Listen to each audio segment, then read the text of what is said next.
Make sure you're subscribed to JerCrispy.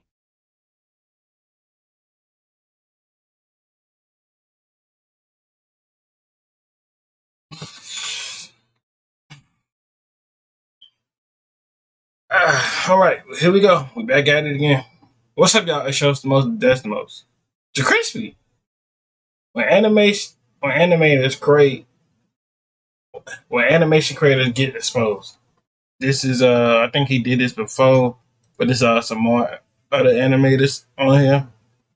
So it's about to do facts. So let's get it. In a previous video, I covered 4 stories of times YouTube animators got exposed. But little did I know that that was just the tip of the iceberg. You guys flooded to the comments to spill the tea on YouTube animators that had skeletons in their closets. So today, we're covering even more animation content creators who have been exposed for all sorts of things. From being money-hungry leeches to, let me just check my notes, being animal fart porn enthusiasts.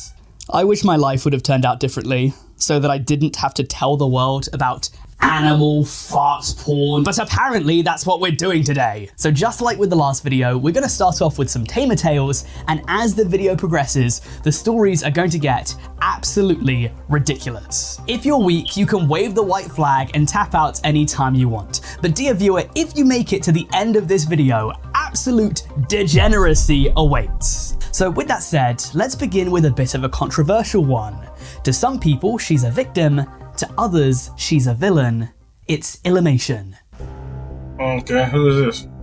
Very successful YouTube storytime animator with roughly 2.7 million. It's her. Me and my brother were watching one time. She went to the Disney trip. I saw this one time. Her and her boyfriend went to the Disney trip. Subscribers. Taking a look at her channel, a lot of her content is to do with the struggles and challenges she's faced and overcome in her life, such as school gossip and drama, pets I've loved and lost, and dating when you're autistic. Given this drama's virality, I think there's a lot of people that are watching this would have already made their mind up over whether Illumation is a victim or a villain. But regardless of what you think of her, I genuinely respect her for being so vulnerable in her content. That said, back in spring of 2024, the internet was divided after a video of hers, called The Perks of Being the Fat Kid, included a soundbite that was the subject of a tremendous amount of scrutiny when trying to make the point that we should redefine what healthy means. Body neutrality is the idea of taking a neutral stance on how we look. Not bullying ourselves for what we think we should change, but also not worshipping the parts of ourselves that do align with diet culture. This way of thinking challenges us to look in the mirror and say, yep, that's my body, and finally celebrate its existence for what it can do, not for how it looks. And when it comes to food, that same logic should apply. A carrot isn't an inherent good food, while chocolate is an inherent bad food. Food is just food, no matter how many calories, carbs, sugars, whatever is in it. Unless you have life-threatening allergies or dietary restrictions to follow, you should feel free to eat whatever food you want to without beating yourself up about it. To the critics of hers, they were saying that this was an unfactual and unhealthy idea to promote. Of course, if you're eating nothing but carrots, that is very unhealthy, and chocolate can be included in a healthy diet. But there are some foods that factually are considered more healthy given their nutritional benefits, and on the flip side, some are considered less healthy. One such person that critiqued Illumation was Think Before You Sleep. But like, that's her knowledge of what she thinks what it is and stuff like that. So I mean, that's how, if she think like that, that's how she think. I mean, we can't just judge that out of somebody's opinion. So, I mean, it's what it is. Right-wing commentary creator that often makes content calling out people with flawed or outright dumb logic. If you look through his channel, quite a lot of his content is about fat acceptance or fat activism. Well, Think Before You Sleep went in hard on Illumation, spending 36 minutes discussing it. To some people, this video was quite excessive. So Illumation wanted to strike back, but she did it in a way that dug her hole even deeper. In Think Before You Sleep's own words, this is what she did to him. Hi everyone. I usually don't start videos out like this, but today is a special occasion. Earlier, I found out that someone I made a video on got offended and has started a mass flagging campaign against me to try and get this video taken down. Now, because of the urgency of the situation and considering that my channel is on the line because Alyssa has millions of followers and she's well connected to a bunch of other powerful YouTubers. I rushed to make a community post about it just in case I got a channel strike before I got the chance to comment. The thing is, if I was to get mass reported every time I made a video that was critical of a content creator, this channel would be nothing but smoldering ash and dust. Think Before You Sleep's video, at the end of the day, was mostly a critique. And so Illumation, in many people's eyes, didn't really have the grounds to flag it. In many of her critics' eyes, trying to take it down was a step too far. Especially given that Illumation herself admitted that she hadn't actually seen the video. It was like she was throwing a grenade with a blindfold on. If she hadn't seen it, then how could she justify trying to get it taken down? This in turn led to even more hate going towards Illumation, because now people weren't even mad at the thing that they were initially mad at. They were mad at Illumation's response to it. And then, ladies and gents, things went nuclear. After this, 4chan, for some ungodly reason, decided to dox Illumation, and they leaked her address. She had to move out of her apartment. How did they get the address? How did they actually get that address though? Like, wait, what? Ain't no way. And because she was moving out early, she had to pay a lot of money to void her lease, and she had to do all of this because she genuinely feared for her safety. At the time, many people, Think Before You Sleep included, were disavowing the doxers. This entire thing came across as this weird game of table tennis, where every single hit just escalated it further and further. There should be no pipeline whatsoever where someone's saying food is food, carrots aren't inherently healthy, and chocolate isn't inherently unhealthy. There should be no pipeline where that leads to someone fearing for their life. It's insanity. There is more to the drama. Noah Sampson eventually got involved in it, and videos were being made about it literally months afterwards. On the one hand, you had people that thought that Think Before You Sleep was a fair critic, exposing bad takes. And on the other, there were people who saw him as a bully who knowingly sicked his fanbase on a creator that was opening up and being vulnerable. So what was the end result? Well, audiences, for the most part, were fairly split down the middle. To some people, Illumation was a cry bully, which is one of my favourite terms I've ever learned. But to others, she was the unfortunate victim of a harassment campaign. To be honest, that's why I've included her first. Even at her worst, she is nowhere near as bad as... So, like, it's bad to have your own opinion of anything, of you saying, like, you think chocolate is, like, a little bit unhealthy, and it doesn't matter if they say like you eat carrot and shit like that. So like people feel like it was like a bad way. They feel like they was like telling the kids wrong or some stuff like that. Some of the other people that we'll get onto later. But for the most part, this should have been a nothing burger. Just the escalation of this drama was ridiculous. But surely the punishment didn't fit the crime, even if you think that she was the bad guy in this. But as I said before, we're starting off a bit lighter before we get into the worst stories. So further down the rabbit hole we'll march with our next story, concerning a greedy, grifting farce of a channel which might even put Nutshell Animations to shame with its laziness and desire for money by any unethical means possible. Allow me to share its story. Share my story. It's no secret that YouTube can be extremely lucrative. But what happens when you try to monetize off children's curiosity by exposing them into themes and topics that are inappropriate for their age? What you have to remember is that by and large, most animation content on YouTube is marketed towards children. I know that most people watching this video will be interested in the animation niche, and not all of you guys will be children, there will be some adults here, but I think it's fair to say that the majority of animation content is made generally for younger people. And a channel like Share My Story would have a massive part of their audience be children and young teenagers, despite the fact that they make content that is completely inappropriate for those sorts of people. So let's take a walk down the channel's history so I can show you the kind of content that they've been making. I gave birth in jail at 16. I'm surprised that that thumbnail is even allowed. I know who this is now. This TikTok. It used to go crazy during quarantine though. Like I remember this. I'm pregnant with the wrong baby. Take a look at this. Need I say more? Adopted by a billionaire, and the thumbnail seems to be implying that this new adopted father is pursuing his daughter. I am wearing diapers at 17, which definitely won't be watched by any freaks with a fetish. Nor will I am breastfed at 16. Totally normal content, guys. Nothing to see here. Hey, I'm Chris, and I've always been very close with my mom. I guess it's because my dad left us when I was a baby. Ever since, our favorite activity was her breastfeeding me. But on my 10th birthday, she asked me if I wanted to stop doing it. I was shocked and started crying because I loved drinking my mom's milk. It tastes much better than cow milk. That video, by the way, is on 7.6 million views. Dang. Provided it's monetized, this video likely made tens of thousands of dollars, okay? Some of you guys watching this will bust your ass for 40 hours a week and be on minimum wage. That person made potentially tens of thousands of dollars for this absolute slop. The fact of the matter is, whoever is behind this channel won. They have more than 250 million channel views, and that's only scratching the surface. If you take a look at its social blade, you'll notice a very strange viewership chart. The channel took down videos which in total received 400 million combined views. Now, I'm not the first person to mention Share My Story in my content. Sournail, another content creator, made a video about them several years ago, where he mentioned a few things about the channel that I want to go over.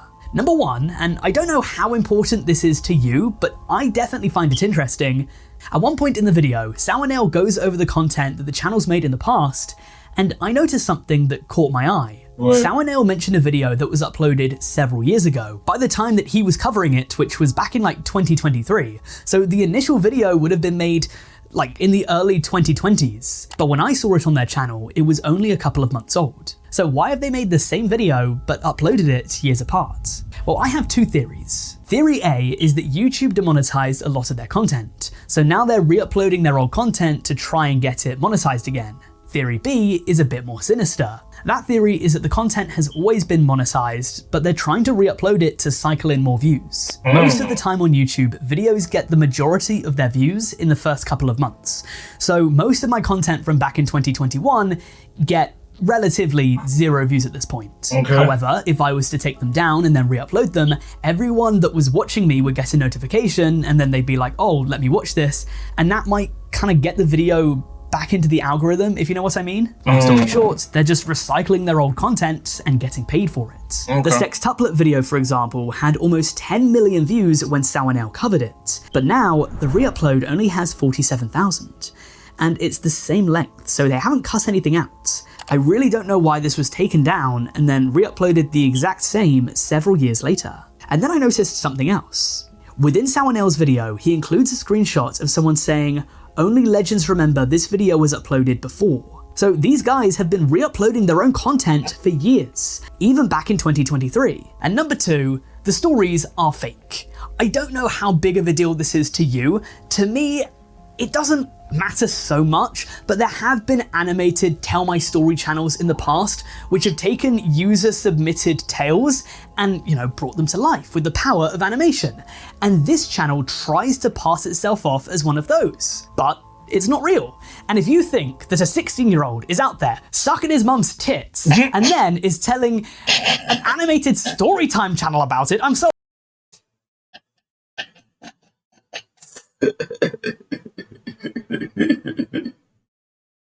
Son, bro, what is we watching? Son, what time is it, son?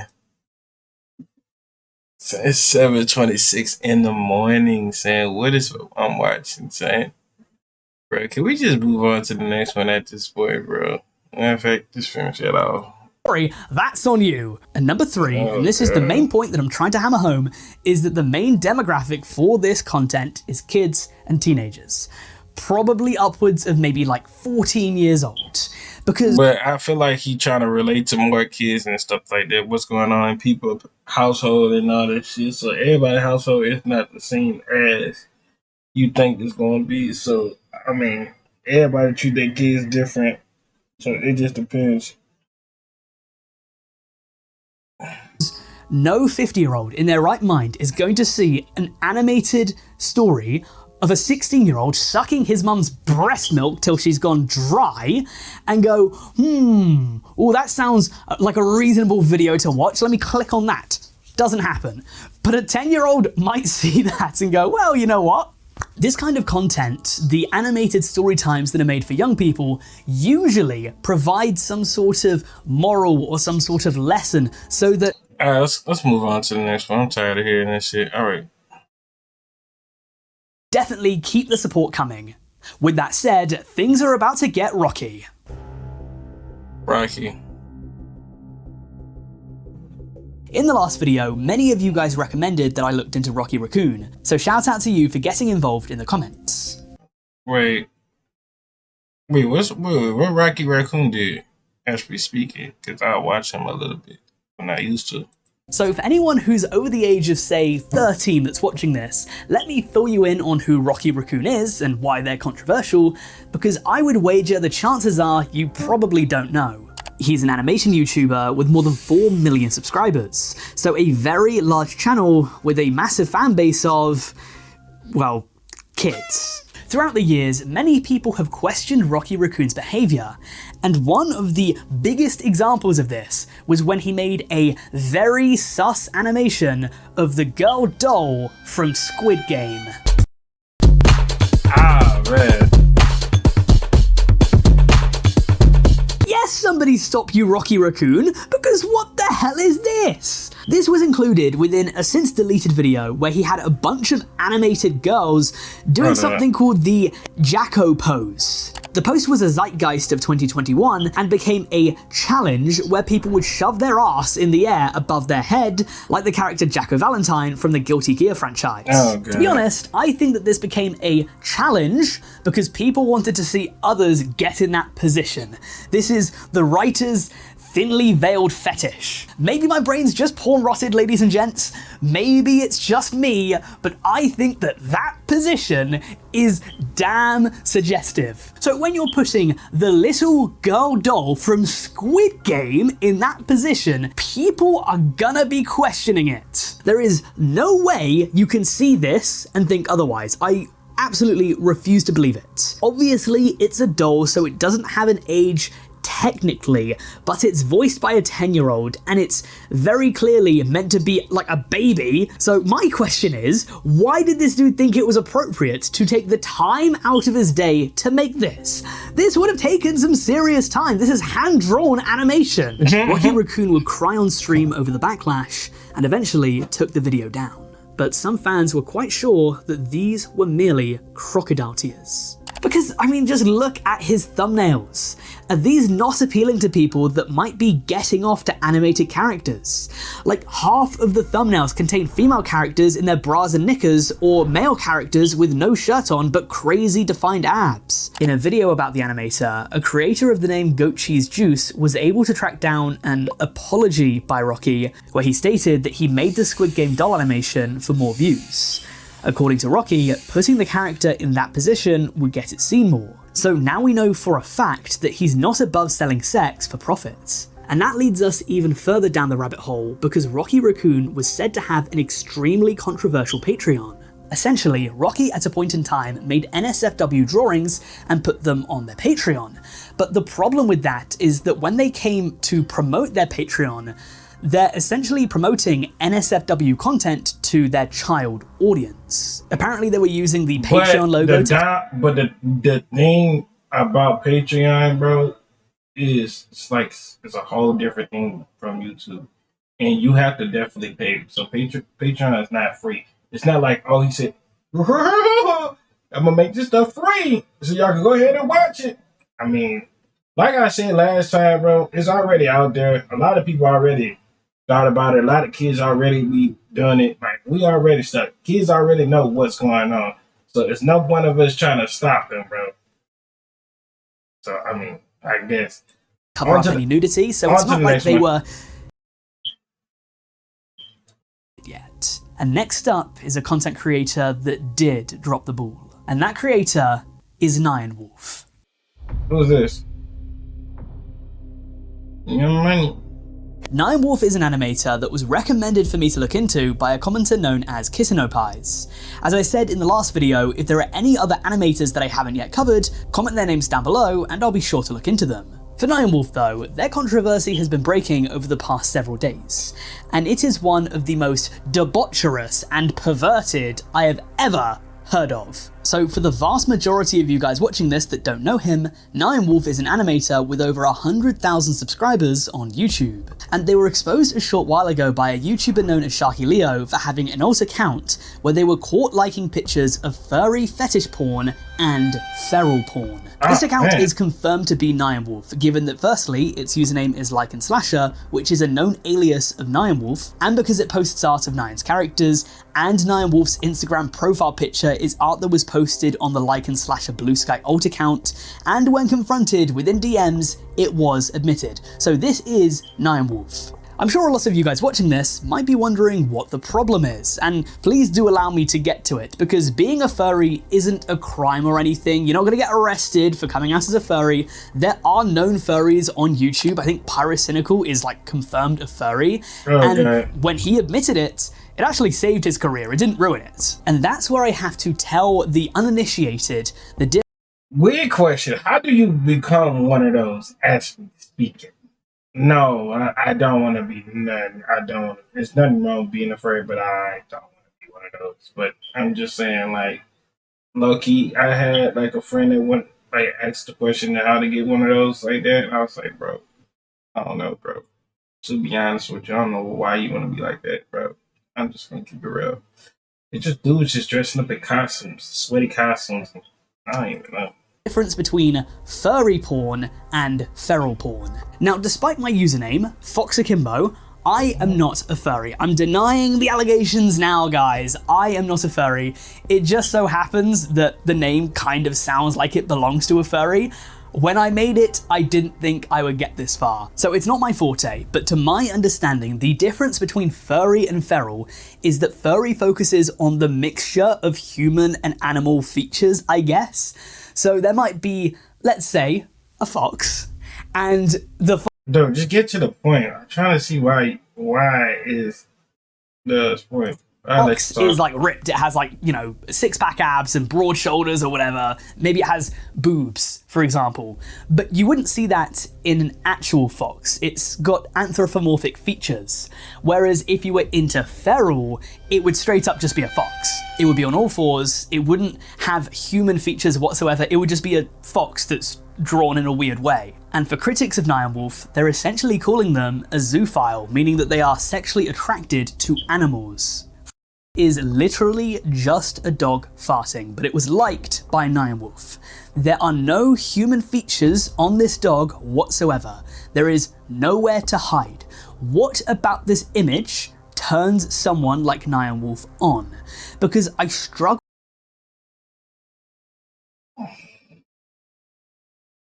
to find any.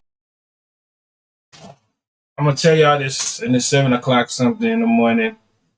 Y'all go get your friends. Let them go touch outside. Go let them touch some dirt. Go talk to some females. Get some female friends. Get that man off the computer and stuff like that. Help that man out. You do not want this man to be like this, bro. Way it's anything but because it looks like a dog. And because he has some sort of weird fart fetish. Upon confrontation, Nyan Wolf claimed that they didn't know that this classed as feral porn, they just quickly liked it and didn't check. If you want to know more about the case, I'll link Sharky Leo's channel down below. Yeah, come on, man. With a lot of that being animals that are half naked, animals that are on leashes, animals farting, been on lockdown over the past several days. It seems like they've tried to scrub their Blue Sky accounts and they've limited comments on their content. So right now for Nyan Wolf, it really doesn't.